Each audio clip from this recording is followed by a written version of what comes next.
D.U.M.B is a black project conducted by the United States Air Force and other military governments around the world. It stands for Deep Underground Military Bases. Black means hidden from Congress and the public, which is wholly illegal and a subversion of the United States Constitution. Nevertheless, there are 133 active bases in the United States, 1,477 worldwide, most of which are built 2 miles underground with a diameter of 10 to 30 miles. However, the Denver International Airport Complex is 88.3 miles deep, and it is the main hub for all U.S. facilities, with 8 cities on top of one another and home to a massive MK Ultra facility and Delta Orion teams for in-time programming. Ironically, DIA, as it's called for short, is known for its art, which has an eerie semblance. First, it has an animated talking gargoyle statue that sits in the middle of the concourse and interacts with the passengers. Although gargoyles are believed to rid buildings of evil spirits, talking gargoyles are said to have the traits of chimeras, monstrous creatures with parts taken from different animals. They are often guardians of castles and cathedrals. The second is Blue Mustang, a 32-foot tall, bright blue, cast fiberglass sculpture of a horse with glowing red eyes. In 2006, at the age of 65, its artist, Luis Jimenez, was killed by a falling piece of the statue that severed an artery in his leg. The sculpture had to be completed by others after his death. Because of the sculpture's demonic appearance, it has been named Blucifer. But more memorable are the murals painted on the walls of the airport. The artist Leo Tanguma claims it depicts his desire to end world violence, but for most people, it depicts the end of the world. Not only are these domes used as facilities for mind control, each contains housing and in other forms or another, the concealment of non-human life forms with superpowers, superhuman technology, chimera animal experiments, advanced military weaponry, and tools for weather modification. High-speed rails called magnetic levitating trains connect all these facilities throughout the U.S. These trains, or maglevs, use magnetism to ride on a cushion of air a quarter of an inch off the rail and are capable of traveling at speeds of Mach 2, meaning 1,400 to 1,700 miles per hour. They can get across the country in 1.5 hours. Mach, named for Ernest Mach, is an object's movement equivalent to the speed of sound. Some aircraft are designed at Mach 9.5, which is roughly 7,000 miles per hour. One D.U.M.B is located in Dulce, New Mexico, and is said to have 7 levels with hermetically sealed rooms located a mile deep into the earth. In 1979, it became the site of an infamous human-alien war. The fight took the lives of 66 servicemen. Phil Schneider was one of the 3 lone survivors of that war.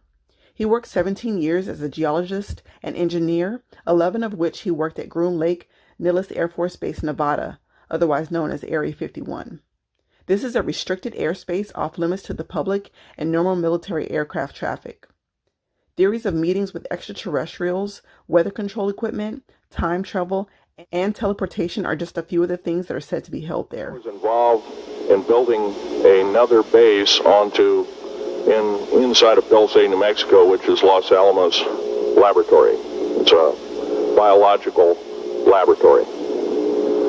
On the southwest part of the Archuleta Mesa, we built an underground facility, a better part of 3 cubic miles hollowed out underground.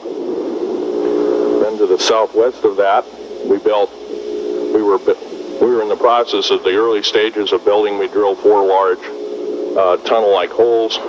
Some of them ran 2.5 miles under the surface. Number of the original wells or drilling machines that were used were at the rate of up 2 miles a day. It was fairly rapid. The equipment kept coming up broken. So we wanted to go down, we wanted to send somebody down there, a human observer, or human observers in this case, to find out what was going on. Well, to our total surprise, first of all, the government knew all about it. They didn't tell anybody.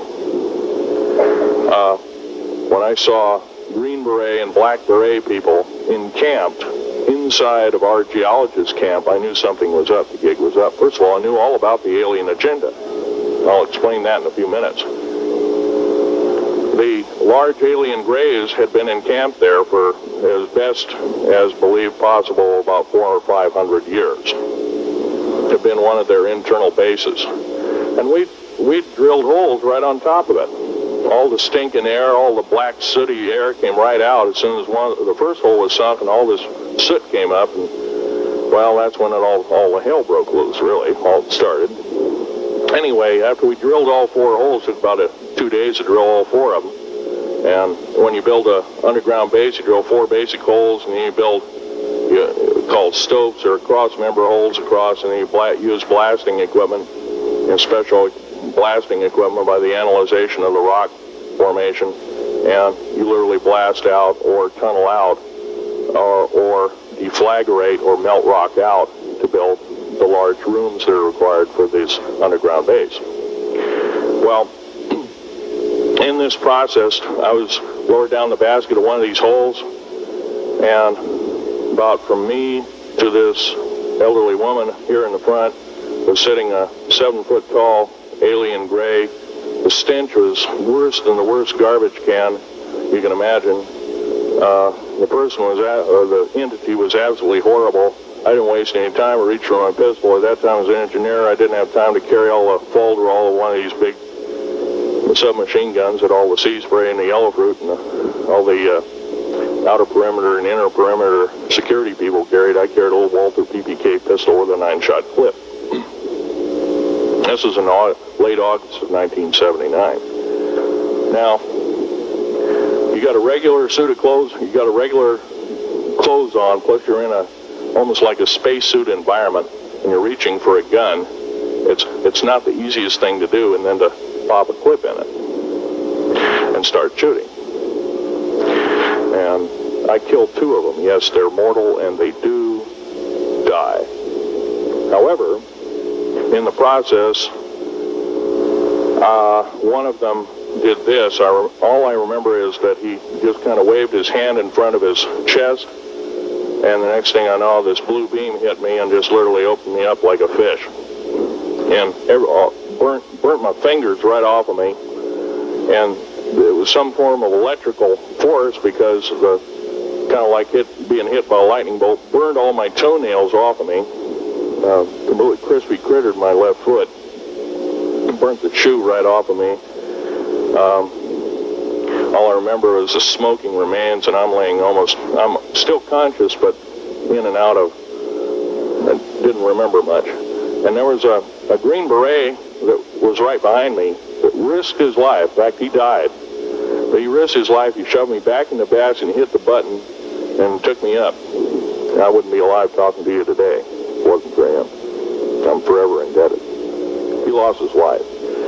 66 Secret Service agents, Green Berets, Black Berets, crack troops lost their lives because the government, our United States government, lied, did not tell us anything about the alien threat. There's a war underneath there, and I'm talking dead serious. It's been going on since that time. Since late August of 1979, our military, the Russian military, basically the militaries of the world, have been in constant conflict with the outer space alien.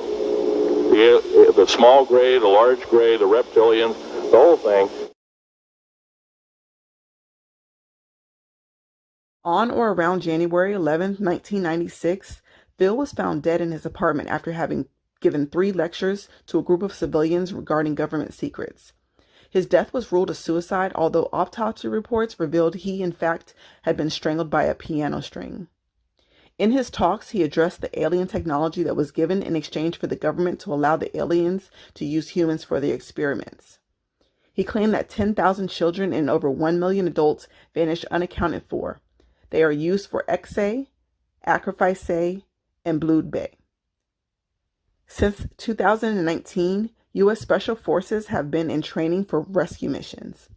Tortured and malnourished children and corpses in the tens of thousands have been found in dumps beneath the U.S., Canada, Mexico, Australia, Asia, and across Europe. U.S. Special Ops Forces even recovered bodies, body parts, and at least 100 surviving children from a tunnel system beneath the White House and Capitol building. One mission recovered over 2,100 caged babies and children beneath China Lake Naval Facility in California. The D.U.M.Bs are believed to be financed and built and run by members of the Illuminati, deep state cabal, and the Vatican, using U.S. taxpayer dollars funneled through a CIA black budget. Ghislaine Maxwell has agreed to help the rescue missions by revealing several locations where children are being kept.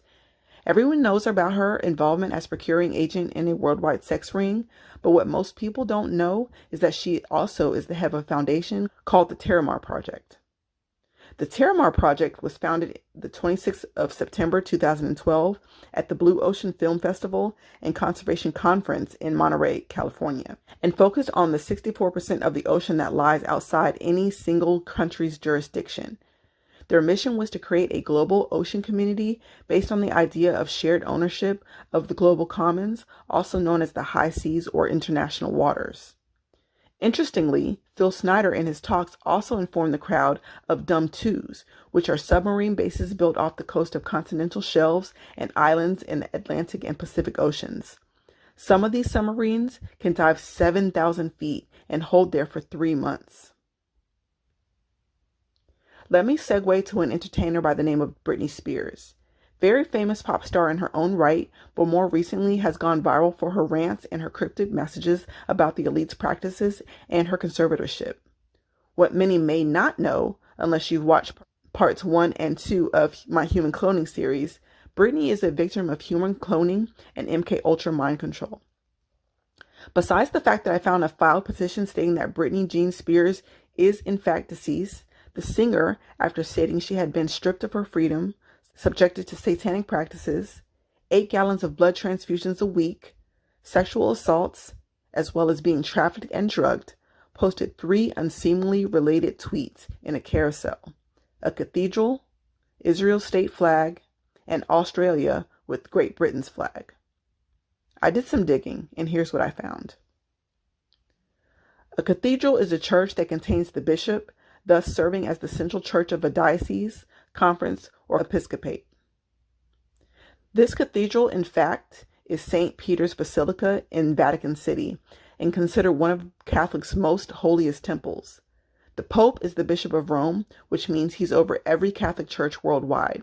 Most only see the Pope in a white robe, but there's actually a black Pope who is the head of the Jesuits, otherwise known as the Society of Jesus, a Roman Catholic order of priests. Although they front as followers of Jesus, the founder's vision states that they seek to find God in all things. The Jesuits today control every secret society that is shaping the New World Order, including Freemasonry, Knights of Malta, Bilderberg Group, and the United Nations. There's also a gray pope who is the head of the bloodline Illuminati families.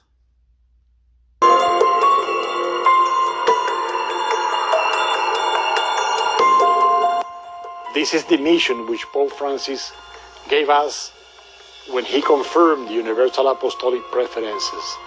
These were the fruit of a spirit-led discernment by the universal apostolic body. Illuminated by them, we put into practice the mission of reconciliation and justice to which the 36th General Congregation invites us. The crisis is showing us that we are one humanity. Every human being, every people, each culture is part of this one varied, rich, and interdependent humanity.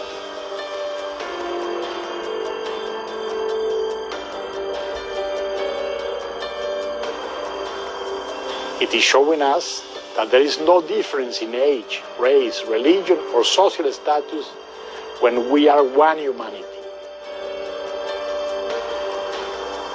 Starting by putting what we ourselves want in a second place and accepting the measures and sacrifices that allow us to contribute to the good of all. God is a tricky word because which God are we talking about? Now, I have several gods in our word. So, if we are talking about the God of Jesus Christ, or the God that Jesus Christ revealed us, so we have to see Jesus Christ. And how is the most profound and deep image of God that Jesus gives us? The cross. Jesus in cross, Jesus giving His life for the life of us. There is God. If we are able to really contemplate and get touched by the contemplation of Jesus in cross, we will find the crucified people today.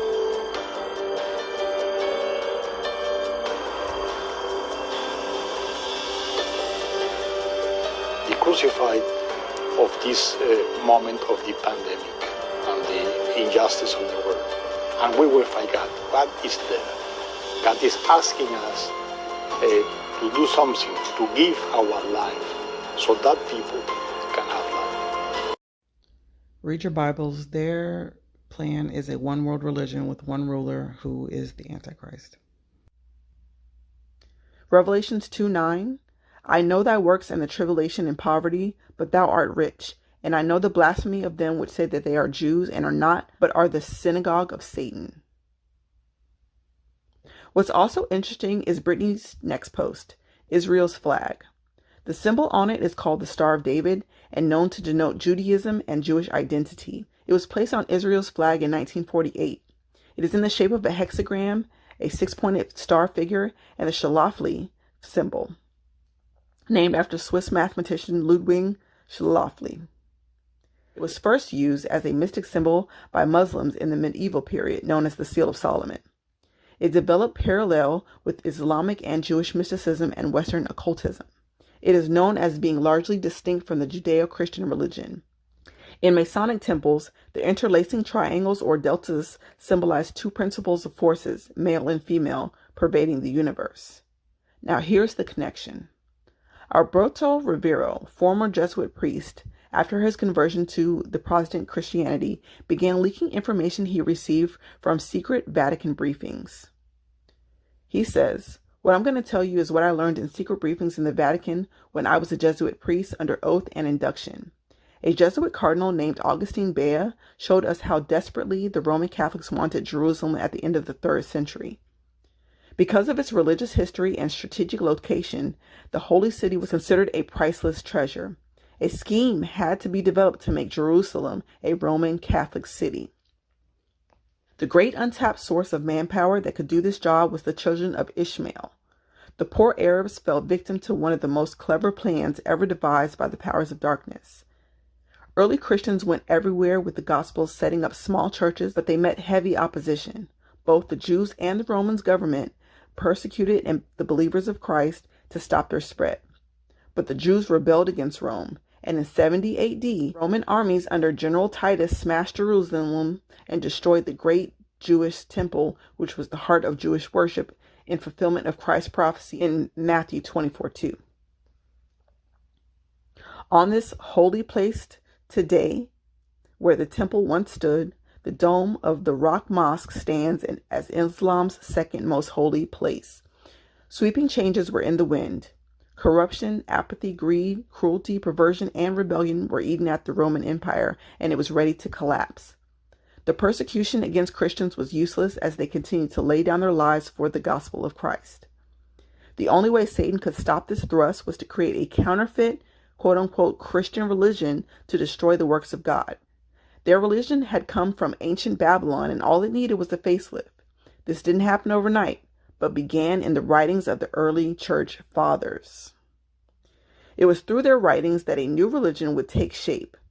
The statue of Jupiter in Rome was eventually called St. Peter, and the statue of Venus was changed to the Virgin Mary. The site chosen for its headquarters was on one of the 7 hills called Vaticanus, the place of the divining serpent where the satanic temple of Janus stood. The great counterfeit religion was Roman Catholicism, called the Mystery Babylon the Great, the mother of harlots and abominations of the earth, Revelation 17:5. She was raised up to block the gospel, slaughter the believers in Christ, establish religions, create wars, and make the nations drunk with the wine of her fornication, as we will see. 3 major religions have one thing in common. Each has a holy place where they look for guidance. Roman Catholicism looks to the Vatican as the holy city. The Jews look to the Wailing Wall in Jerusalem, and the Muslims look to Mecca as their holy city. Each group believes that they receive certain types of blessings for the rest of their lives for visiting their holy place. In the beginning, Arab visitors would bring gifts to the house of God, and the keepers of the Kaaba were gracious to all who came. Some brought their idols, and not wanting to offend these people, their idols were placed inside the sanctuary. It is said that the Jews looked upon the Kaaba as an outlying tabernacle of the Lord with veneration until it became polluted by idols. The treasure of the Kaaba and the offerings that pilgrims had given were dumped from the well, and it was filled with sand. It disappeared. Many years later, Abd al-Muttalib was given visions telling him where to find the well and its treasure. He became the hero of Mecca, and he was destined to become the grandfather of Muhammad.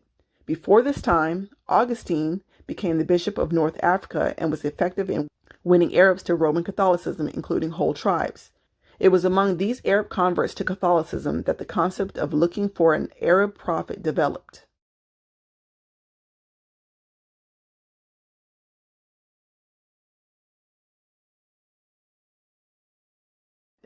The Vatican desperately wanted Jerusalem because of its religious significance, but was blocked by the Jews.